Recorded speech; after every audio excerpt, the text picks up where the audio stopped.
The sun was dropping low over that long stretch of Texas highway, the kind of road that looks like it never ends no matter how long you stare at it. Heat still clung to the asphalt, waving up like ghosts.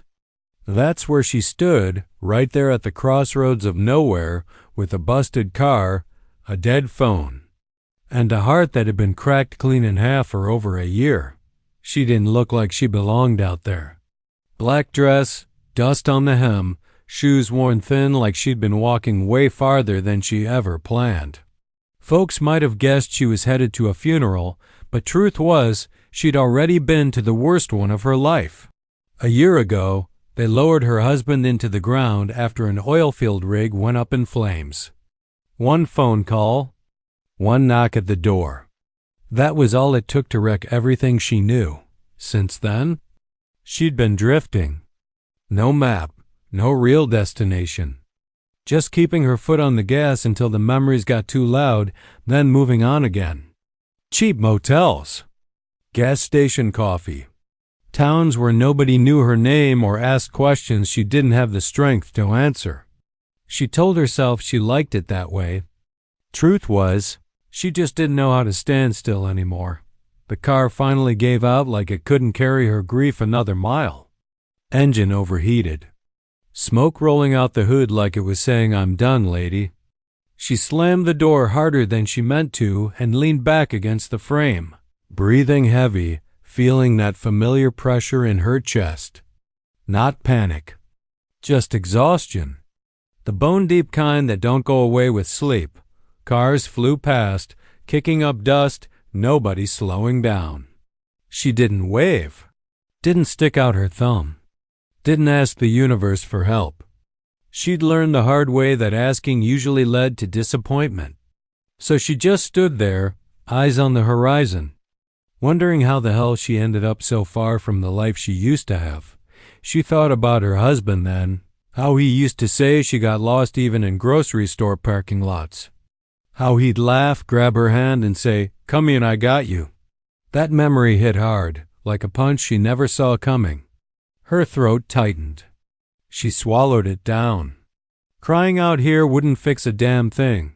That's when she heard it. The low rumble of a truck.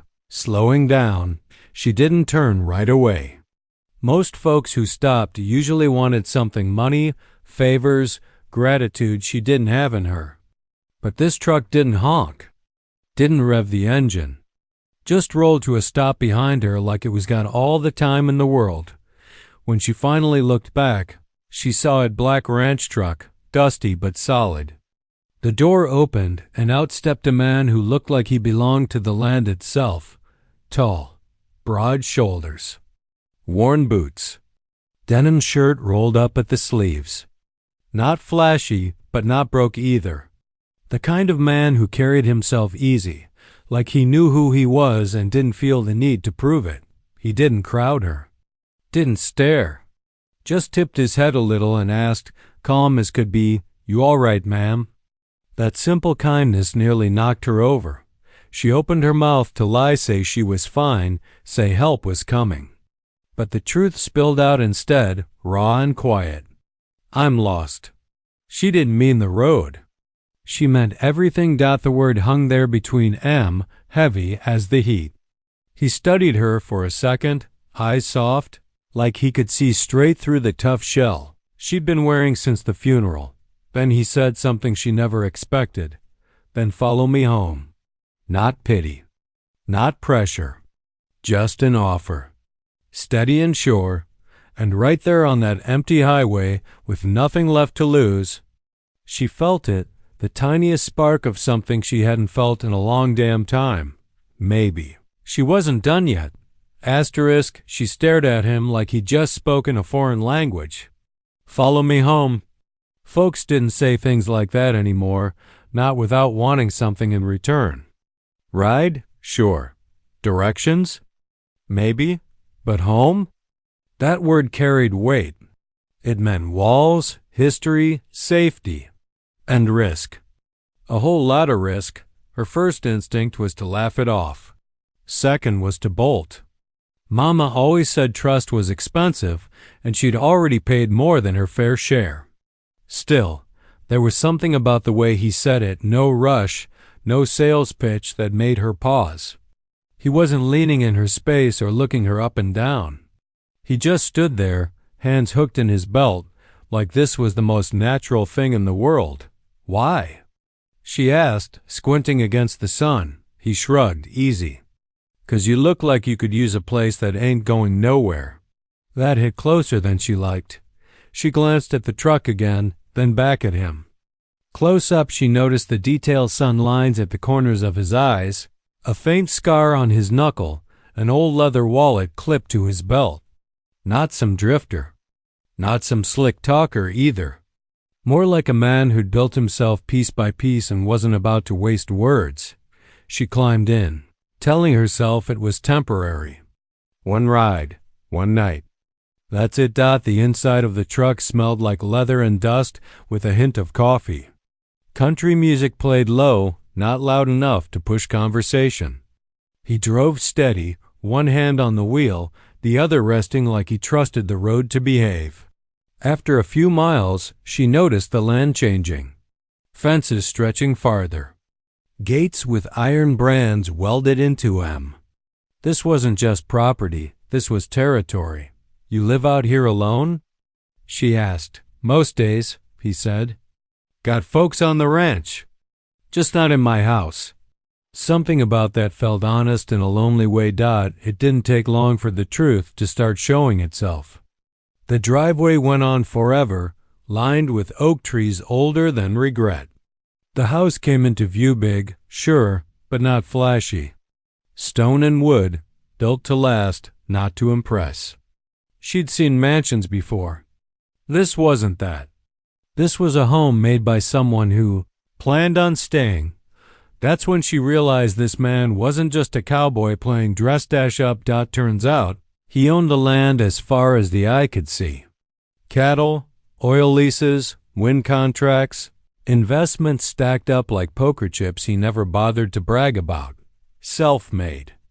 Started with nothing but a beat-up truck and a stubborn streak a mile wide.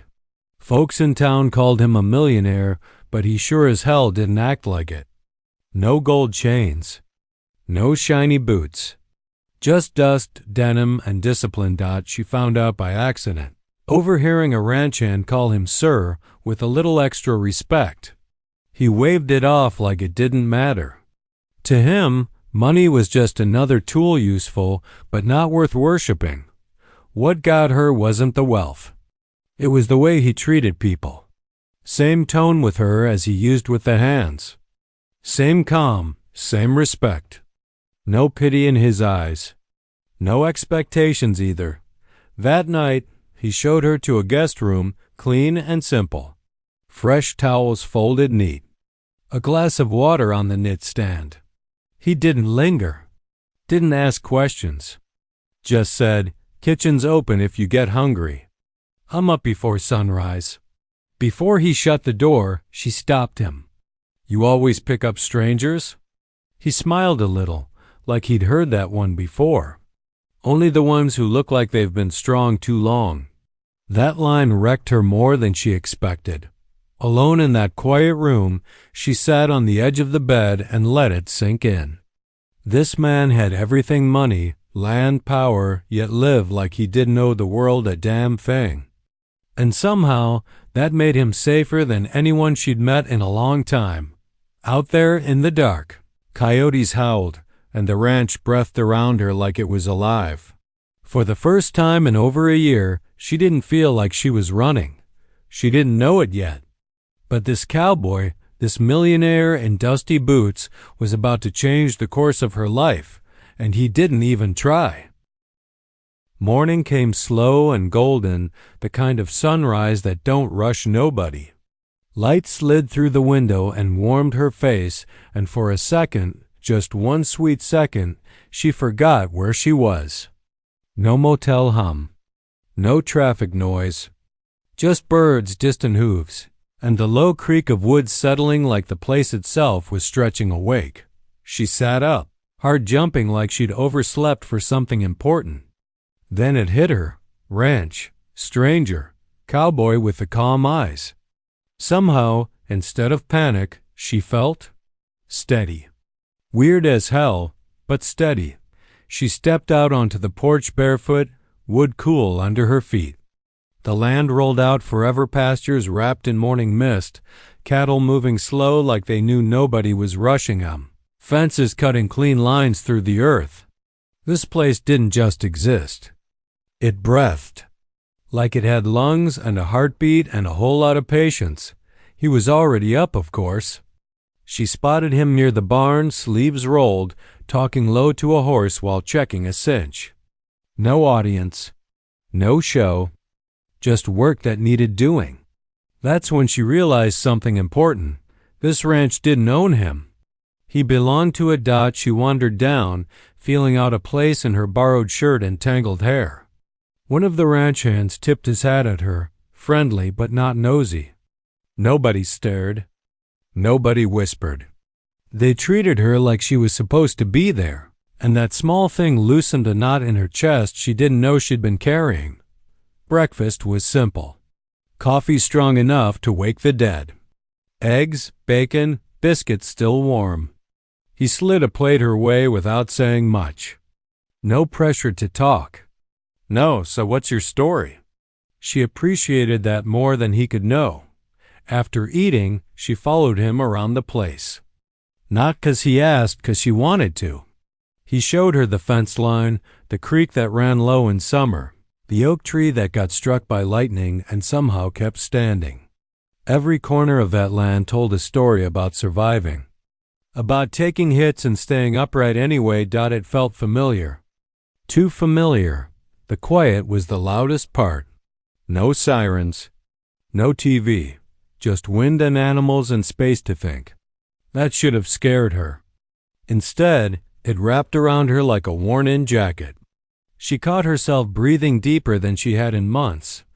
But quiet has a way of bringing ghosts with it. As the day slowed, memories crept in her husband's laugh, the way he used to steal bites off her plate, the sound of his boots by the door at the end of a long shift. Grief rose up sudden and sharp, like it always did when she let her guard down. She retreated to the porch, fighting tears. That's when he sat down beside her, keeping a respectful distance. "Ranch does that," he said, nodding toward the land. "Makes room for things you've been avoiding." She swallowed. "I ain't good at staying still." He nodded like he understood way too well. Most folks ain't. They didn't talk much after that. Didn't need to. The sun dipped low, painting the sky in colors too pretty to be real. Somewhere between the crickets starting up and the smell of supper drifting from the kitchen, something inside her shifted. That night, she slept harder than she had since before the funeral. No dreams, no jolts awake. Just rest, the kind you forget exists. When she woke up again, moonlight spilled across the room. She realized she wasn't listening for bad news, wasn't bracing for loss, just existing. That ranch didn't fix her, didn't erase the past, but it gave her something she hadn't felt in a long damn time. Safety. And maybe, just maybe, the start of something like peace. Asterisk. The quiet stopped feeling peaceful when she got used to it. That's the thing nobody tells you. When the noise fades, the past gets real loud. On the ranch, night stretched long, and the stars looked close enough to touch. That kind of space don't let you hide from your own head. She found herself thinking about her husband more than ever. Not just how he died, but how he lived. The dumb jokes. The way he'd sing off-key driving nowhere in particular. The plans they made that never got a chance to grow old. Grief didn't knock polite. It kicked the door in when she least expected it. Some nights, she'd sit on the edge of the bed, breathing through the ache, telling herself she didn't deserve to feel okay again. Like being comfortable was a kind of betrayal. Like smiling meant she was leaving him behind. The cowboy noticed. Of course he did. He didn't call her out on it. Didn't tell her to cheer up or get over it, thank God for that. He just started sitting nearby more often. On the porch. By the fire pit. close enough to remind her she wasn't alone, far enough to give her space to breathe. One night, when the moon was high and the cicadas were loud enough to drown out the world, he finally spoke. "You ever notice how quiet ain't really quiet?" He said. She huffed a weak laugh. "Yeah, it's loud as hell." That opened the door. He told her about losing his parents young. Car wreck on a wet road. One minute he had a family, the next he had bills, land, and nobody to lean on. Said he learned early that if he wanted something done or saved, he had to do it himself. "I built all this," he said, gesture wide to the ranch. "But I kept people at arm's length. Figured closeness just meant pain later." That surprised her. From the outside, he looked unshakable. Turns out, he'd just gotten real good at standing alone. They started talking more after that. Not heavy all the time, sometimes it was dumb stuff. Old movies. Bad coffee. The worst songs ever written. Other times, it went deep without either of them meaning it to. She laughed one evening, full-on laughed at something he said. The sound startled her. She froze, hand to her chest, guilt crashing in right behind it. He saw it happen, the way joy flipped to pain in a heartbeat. "You ain't doing nothing wrong," he said, steady as ever. "Missing someone don't mean you gotta stop living." She wanted to believe him. Damn, she wanted to, but the fear crept in anyway. Fear that staying would turn into wanting. That wanting would turn into loving. And loving again felt like spitting on the grave of the man she'd buried. What really messed with her head was overhearing the ranch hands talk one afternoon. They weren't gossiping, just speaking plain. "He don't let folks get close," one said. "Hasn't since ever," another replied. "Except her." That word hit hard. She realized then that she wasn't the only one changing. The cowboy, this strong, self-made, guarded man, was letting her in without even realizing it. And that scared her more than being alone ever did. That night, she stood by the window, staring out at the land, heart racing. She couldn't stay. Couldn't risk hurting him or herself by pretending. She was ready for something she wasn't sure she deserved. But when she stepped onto the porch, he was already there, leaning against a post like he'd been waiting. "You don't gotta decide nothing tonight," he said. Like he could read her mind. "This place ain't going nowhere." She looked at him, then really looked. A man full of scars he didn't brag about. A heart he kept guarded but steady. Someone who understood loss without trying to fix it. For the first time since her world fell apart, she wondered if grief didn't have to be the end of the story. Maybe it was just the middle. Trouble never sends a heads up. It just shows up when you finally start breathing again. For her, it came in the form of a phone call she almost didn't answer. Unknown number. She stared at it like it might bite her. Something in her gut told her it wasn't good. It was her late husband's sister. She hadn't heard that voice in months. And the second it hit her ear, the walls she'd built on the ranch started cracking. The woman didn't waste time with pleasantries. Said the family was worried. Said it wasn't right for her to disappear the way she had. Said it was time she came back home and stopped running. Funny thing was, that word home didn't feel like it belonged to them anymore. They talked about obligations. About grief rules. About how her husband would have wanted her to stay close to blood. Every sentence felt like a chain sliding back around her chest. She hung up with her hands shaking and a familiar heaviness sitting, right where hope had started to grow. She didn't tell the cowboy right away. Instead, she pulled back. Stopped lingering on the porch. Kept busy packing things she hadn't even unpacked. Old habit leave before it hurts too much. She told herself it was the right thing to do. That this place was just a pause, not a destination. But he noticed. Of course he did. He didn't push. Didn't corner her. Just asked one night while they were eating, "You planning on running again?" The question wasn't sharp. It was tired. honest dot that broke her. She finally told him about the call, about the pressure, about the way her husband's family acted like moving forward meant erasing him, about the guilt that followed her like a shadow. He listened without interrupting, jaw tight, eyes steady. When she finished, she waited for advice, for money, for some big heroic gesture. Instead, he said, "Sounds like they want you to stay broken so they don't gotta face their own pain." That stopped her cold. Later that night, fear won. She packed a bag before sunrise, slipping through the quiet house like a thief. The ranch was still asleep, wrapped in mist. Her heart pounded as she loaded the bag into the car he'd had fixed for her.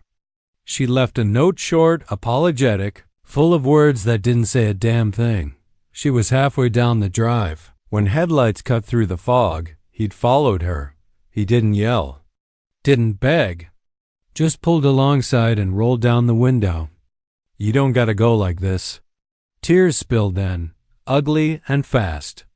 "I don't belong here," she said. "I already had my forever. I don't get another one." He got out, stood in front of the car so she couldn't leave without hearing him out. "I ain't askin' you to forget him," he said, voice low but solid. "I'm askin' you to live. Big difference." She shook her head. "What if I can't love like that again?" He shrugged, hands open. "Then don't. Just stay. Let the days be what they are." That's when she realized this wasn't about romance or saviors or second chances wrapped in pretty bows. This was about choice. About whether she'd let grief run her life or finally stand up to it. She looked at the man in front of her, someone who knew loss and still built something beautiful anyway. And for the first time, she didn't drive away. She turned off the engine.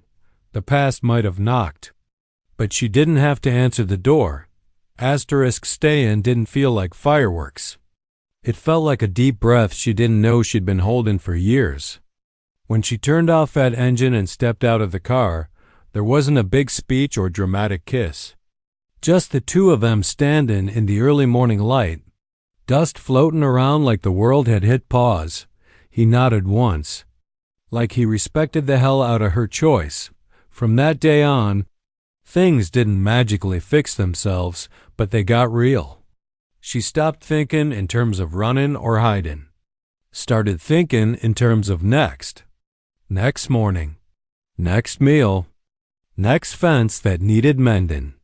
Turns out, purpose comes back quiet, not loud. She eased into ranch life like it had been waiting on her. Helped with books in the office, learned cattle counts, figured out which horses had attitude and which ones just wanted snacks. The hands started treating her less like a guest and more like part of the place. That mattered more than she admitted. The cowboy changed too, though he'd never say it out loud. He laughed easier, slept better, let her ride beside him instead of ridden alone. He still gave her space, never rushed, never pushed. Love, the kind that lasts, ain't about grabbing. It's about holding steady. One evening, she finally talked about her husband without breaking. Said his name out loud. Told stories. Good ones. The cowboy listened, no jealousy, no edge, just respect. That's when she understood something big. Love don't get replaced. It expands. Makes room. Guilt loosened its grip. Not all at once, but enough she could breathe. They didn't label what they were right away. No need. The connection spoke for itself. Coffee at sunrise. Quiet rides across open land. Hands brushing, lingering a second longer than necessary. Trust building brick by brick. What really sealed it was the land itself. She realized the ranch had been healing her the whole damn time, teaching her that storms pass, fences break and get fixed, and roots don't grow overnight. They take patience, care, willing hands. Months later, she stood on the porch watching the sun come up, the same way she had that first morning, but now she wasn't wondering where she'd end up. She knew. He joined her, handed her a mug, their shoulders touching. Funny thing, he said. Most folks think home's where you start. She smiled, eyes on the horizon. Turns out it's where you stop running. He didn't argue.